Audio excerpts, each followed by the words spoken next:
Le butanoate de propyle est un ester. On écrit dans un premier temps sa formule topologique. Butanoate désigne la chaîne carbonée principale de l'ester qui contient donc que 4 atomes de carbone. Ici le groupe ester.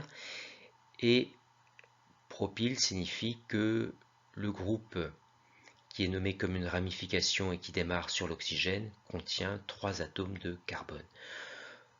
On en déduit la formule de l'acide carboxylique qui a permis la synthèse de cet ester, sachant que la chaîne carbonée de l'acide correspond à la chaîne carbonée principale de l'ester, et donc une chaîne à 4 atomes de carbone et donc de l'acide butanoïque. Et toujours d'après la banque de réaction, la chaîne carbonée de l'alcool correspond à la chaîne carbonée qui a été nommée comme la ramification, et donc un alcool à 3 atomes de carbone et donc du propanol. Acide butanoïque et propanol sont donc les deux réactifs de la synthèse du butanoate de propyle. De même, pour le propanoate de butyle, chaîne carbonée principale de l'ester à 3 atomes de carbone.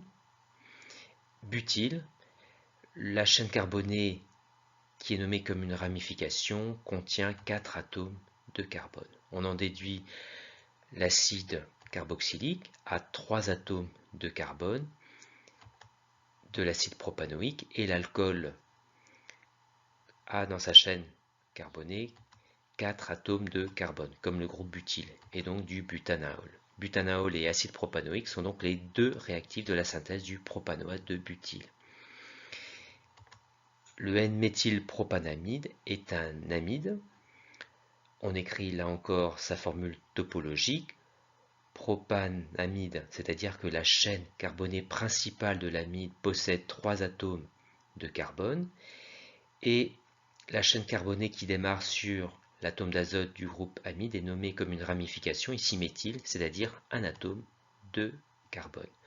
On en déduit l'acide qui a permis sa synthèse. D'après la banque de réaction, on voit que la chaîne carbonée de l'acide correspond à la chaîne carbonée principale de l'amide, et donc un acide à 3 atomes de carbone de l'acide propanoïque. Et l'amine a comme chaîne carbonée la chaîne carbonée qui démarre sur l'atome d'azote dans l'amide. Et donc une amine a un seul atome de carbone, et donc de la méthanamine, qui avec l'acide propanoïque sont donc les deux réactifs de la synthèse du N-méthylpropanamide. La question 2 revient à faire comme précédemment. Méthanoate de propyle, un ester. Méthanoate chaîne principale à un atome de carbone. Propyle, ramification sur l'oxygène à 3 atomes de carbone. On en déduit que l'acide a un seul atome de carbone, comme la chaîne principale de l'ester et donc de l'acide méthanoïque, et l'alcool a 3 atomes de carbone comme propyle, et donc du propanol qui avec l'acide méthanoïque sont les deux réactifs de la synthèse du méthanoate de propyle. De même pour le pentanoate de butyle, pentanoate, c'est-à-dire 5 atomes de carbone dans la chaîne principale de l'ester, butyle, 4 atomes de carbone dans la chaîne carbonée.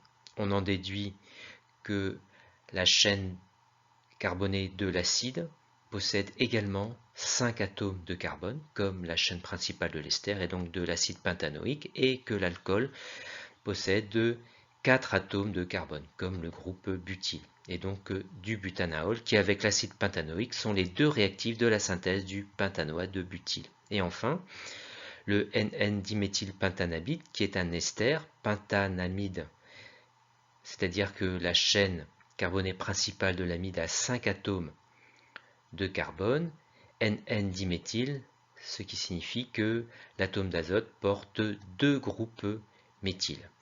On en déduit que l'acide possède, comme la chaîne carbonée principale de l'amide, 5 atomes de carbone, et donc de l'acide pentanoïque, et l'amine correspond à l'atome d'azote avec ses 2 groupes méthyl.